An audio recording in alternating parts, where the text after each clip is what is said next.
Thank you. That's my wall. I painted it. I have like a lot of walls to choose from, so Yeah. I tried to pick one that was colorful. Hi, Broadway vloggers. So on Friday, I had the privilege of interviewing Jennifer Ashley Tepper. Many of you may know her as the person who's behind The Untold Stories of Broadway. There are 2 volumes of it out right now. Spoiler, there's a 3rd on the way. She's also the director of programming at 54 Below, and she's a producer and a lovely person. And just so you guys know, there's an event coming up at 54 Below in October called If It Only Even Runs a Minute.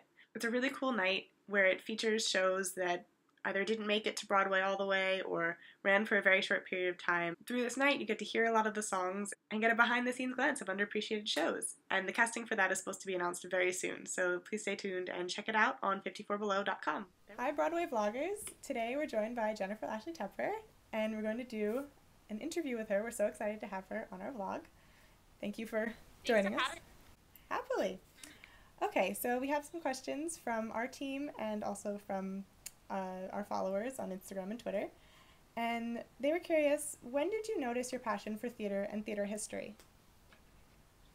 I grew up in Florida, and so because I was in Florida, but I really just loved all things theater, the main way that I could learn about them was, like most of us who don't grow up right in New York City, cast recordings and books and liner notes of CDs and things like that. So I became obsessed with kind of learning about Broadway as much as I loved seeing shows. I kind of like teaching myself about them, and I think that's what really sparked the like history interest. Were there any particular albums or shows that you were first drawn to? I was obsessed with one of the first books I was really obsessed with that was a theater history book was called Not Since Carrie, and it's by Ken Mandelbaum. It's this amazing book that it basically chronicles 50 years of Broadway musical flops. I say underappreciated musicals, but in the book they're called flops. And it's really like an exciting firsthand account of what those musicals were like from the 50s through the 80s of shows that you don't often get to see or hear from as much. So I was obsessed with this book basically because I would order tons of cast recordings that I thought sounded interesting, and I started to realize that some of these shows were technically successes and some of them were technically not, but that I loved so many of both kinds. So that book was really inspiring to me, and I would recommend everyone pick up a copy. Great. I know that you're also involved with the producing, and how did that get sparked or started? Yeah, I have always been interested in kind of, making theater happen, whether it's like a little show in a basement for people eating pizza or, big Broadway producing. I always wanted to work in a Broadway producer's office, and now I've worked in a few. So I worked for Ken Davenport on musicals like The Godspell Revival, and now I'm working for the producers that run 54 Below, who are also Broadway producers, Richard Finkel, Tom Fertel, and Steve Baruch. And I was always fascinated by that, the fact that, these people with so much knowledge of theater are really at the helm of making a show happen, from, booking the theater to hiring the right people. So I've always wanted to work in producing, and what's really fun about 54 Below is that it's really a miniature version of producing a show every single night. So we have a different musical in concert or solo artist or, all kinds of different shows each night. And it's like basically my job is line producing everything that comes into the building. That's wonderful. So, as you've mentioned, I know that you're a director of programming at 54 Below. What is the process for booking a show there? Yeah, it's about half me reaching out to people, and it's about half of people or their agents or their publicist or their show producer reaching out to me. So it goes both ways. But in any case, we kind of have a conversation about what the show is, what people are looking to do, what I think will be successful for them to do at the venue. Whether that means doing a show at 7, doing it at 11:30, doing 5 shows, doing 1. All of those things, and then also, the content of the show, from should there be special guests, what kind of music should they sing, and once the show is kind of mutually agreed upon, like all of those aspects, we, set it forth to our team. We have a great marketing team, we have a great tech team, and everyone kind of makes the show happen. We've had some really unique stuff, things that, are immersive and use the audience, things that, all kinds of different shows. So it's been really fun to kind of have, one night we're doing Starmites in concert on Sunday, which is an underappreciated musical. I know that one. Yeah. I've always loved that show. I was in it as a kid, and we get to do that in concert with some original cast members. Wow. And the next night there's like a concert celebrating female writers, and the next night, so it's all kinds of different things. And we just, pride ourselves on making different kinds of shows happen. Yeah, that's wonderful. Do you have a dream guest or act that you'd love to see come together on the show? It's really been exciting. I made like a really big list of shows I wanted to happen when I first started 2 years ago, and a lot of them we made happen. Wonderful. So even more this fall, we have like a Crybaby reunion concert, a Bear reunion concert, all kinds of cool stuff. The one person I would say that I'm the most determined to get there at some point, and she's so busy, but she's a good friend of mine. I think we'll make it happen. Is Krista Rodriguez. Krista kind of never done her own solo concert cabaret thing, and I just know it would be like mind-blowing. Huge success too. Yeah. Talked about it. She's just, she's a busy bee. So I really hope to make that happen. That would be a dream. Wonderful. Okay. So now we're going to shift to talking about the Untold Stories of Broadway, which you put together in a collection. And what inspired that? How did that come to fruition?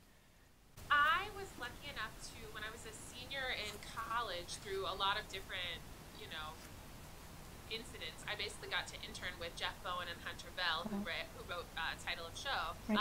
I, invited them to a show I produced at NYU, and we kind of kept in touch. And I ended up working for them as their intern my senior year, and then getting hired by Michael Bress to be his assistant, who was the director, when the show moved to Broadway. Actually, today is 7 years since the day it opened on Broadway. Oh, wow. Happy anniversary. Yeah, thanks. Happy anniversary to us all. Yeah. So working on Title of Show, I spent a ton of time in the Lyceum, which is just one of the coolest theaters you will ever be in.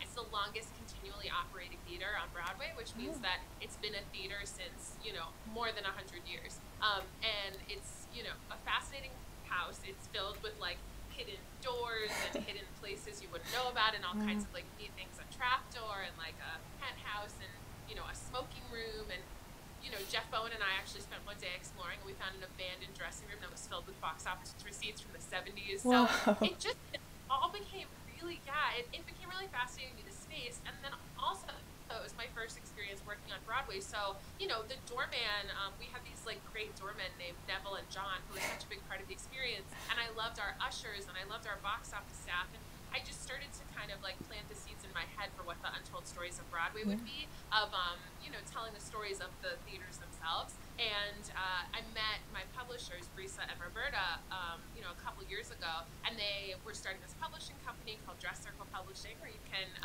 see or buy the book if you want, as well as other great books, Seth Rudetsky's book. I met them, and they asked if I wanted to pitch a book.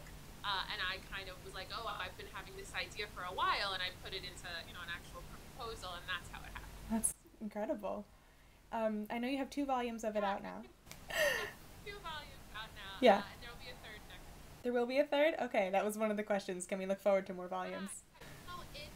There's nothing I want to do more than like write the books, but they are, I've interviewed over 250 people so far, and I want to do, there were 200 in the first book, 50 more for the second book. I have to get about 50 more for the third book, and it's just taking a little longer each time, based on how much other stuff I'm doing. So I'm super excited book 3, but it won't be till next year. Yeah, but that's still wonderful to hear. So with the 2 volumes and third volume on the way, are you able to pick a favorite story or one that you like to highlight?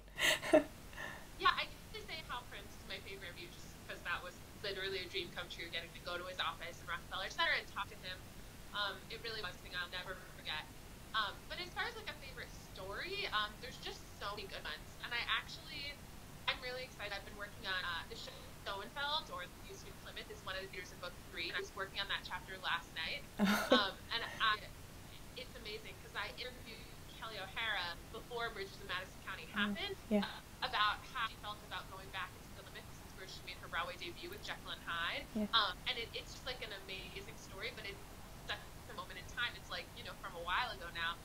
And so I started reading these Schoenfeld stories. There's Raul Esparza talking about Taboo, and Jeremy Jordan and Laura Osnes talking about Bonnie and Clyde, and it goes all the way back to the 40s, 60s. So I started getting really excited about the Schoenfeld chapter, and now I really want to interview more people about the Schoenfeld. Basically, every time I work on the book, I have a new favorite interview. And last night I couldn't stop laughing about Jeremy Jordan, about how him and Laura Osnes would plank. They would do plank backstage at Bonnie and Clyde. That's great to know. That's wonderful. Well, so you've done a lot of interviews with all sorts of people, and also, I'm sure, coordinated with many people for 54 Below. So between the two, do you still, or have you ever found yourself starstruck in the interviewing or performance setting? Oh my God, almost every day. It never goes away in a great way, and I always tell like we have great programming interns each semester at Pitch Below, and I always tell them like it's okay to be starstruck. You should be like even like Kristen Chenoweth is starstruck when she sees Bernadette Right. Peters. Everyone has people. And that's great, and that's like part of what makes working in theater so exciting. I would say at least every day, I'm like, even people I'm friends with, I'm like, oh my gosh, you're so talented. I'm so excited to be seeing you perform and know you. My most starstruck interview was Hal, but I have to say, I just interviewed Marsha Mason, which I grew up loving the movie The Goodbye Girl. So walking into her apartment and then like chatting with her about Broadway shows she's done was really cool, just because I've always like adored that movie. And she's just a very cool lady. I would say it happens more often than not. That's great. Are you particularly excited about any of the shows coming to Broadway this season? Yes. Oh my gosh. Well, I got to see the first preview of Hamilton, which was like electric and historic and insane. Yeah. And I'm really excited for all the people who are going to get to see that for many years to come. Yeah. But I'm also super excited for Danny Burstein and Fiddler. That kind of. Yeah. I love She Loves Me, so that I'm also very excited for. A lot of things. What are you excited for this season? I'm excited for Hamilton as well. I saw it at the Public, so. I'm excited for a lot of new stuff this season, but, as with any season, it's like the beginning, you almost don't know what's going to come Right. in and what isn't. I'm dying to see Waitress. Who knows if that'll come in this season or Right. next season. I'm hoping to go out of town and see it. So there's just a lot of question marks still, but it seems like it's going to be a really great season. Yeah, and Spring Awakening with Deaf West, too. That'll be. I'm super excited for that. Yeah. Okay, and then I had found an interview you did with Playbill and was going to bring up. I know that you love underappreciated shows, so I was going to ask if you have one that you think more people should expose themselves to, or a favorite, or one you'd like to highlight. Yeah, I mean, I did this that article for Playbill of like 10 musicals you really haven't heard of, and actually an edition of Friends Minute, which is the concert series I do. We try to feature at least one or two shows that were never recorded, that people actually can own. We're giving them access for the first time. What's really exciting, there's this show that had music by Cy Coleman that closed out of town before coming to Broadway that I have been obsessed with for a while, and we did it in the last concert. Margot Siebert was terrific singing it, and I get all these emails and tweets now from people who want to sing it, and they're like, where do I buy the sheet music? And I'm like, oh, it doesn't exist, but like maybe I can try to help you. Yeah. So that's always really exciting. So I would say if you go on our website, ifnonlyforrentsminute.com, you can see our big thing was getting everything on YouTube, so like the kid in Ohio in their bedroom can watch it, not necessarily just the person in New York. Right. But that said, I have certainly some favorites that I recommend the past recordings of, like Human Comedy is one of my favorites. Henry Sweet Henry is a favorite. Obviously Merrily We Roll Along is like my favorite musical, and it's underappreciated. So there's a lot. We try to, do a variety of them in each edition of the concert. Hey, great.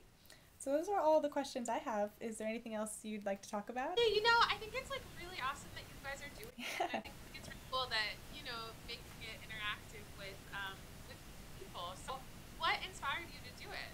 Well, there's three of us involved. I'm from New York. I live on Long Island, and I go to NYU, actually. So I've been lucky to be able to see a lot of shows, and that's kind of what got me in touch with Eliana and Claire. And they're not here, though they have both visited, and Eliana's actually in the city right now. But we all just love Broadway, and because I have the access to interview some people in person, and Claire has the ability to go online, and she's really good at like getting in touch with people over Twitter, and we just thought it'd be great to put this together and kind of get a different perspective from people we know. It's like, the best lesson that I like have learned is that just like you just do it, kind of, it's whether that means like writing to someone on Twitter or email and like asking them a question, or if you can interview them, or just like asking someone if you can work with them. The whole theater world boils down to just like going for it. So it's really cool.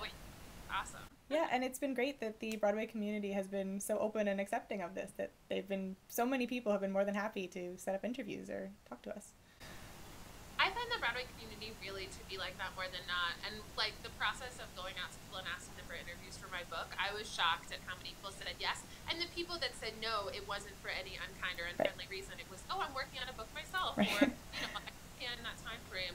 People are really like, the theater world is about bringing new people in and, Yeah. boosting people up. And Yeah. it's a good place. Yeah, it's beautiful. I love it. Well, thank you for having me. Thank you so much for talking to us. We really appreciate it. All right, great. Thank you Awesome. so Thank much. you. Bye. Have a good You too.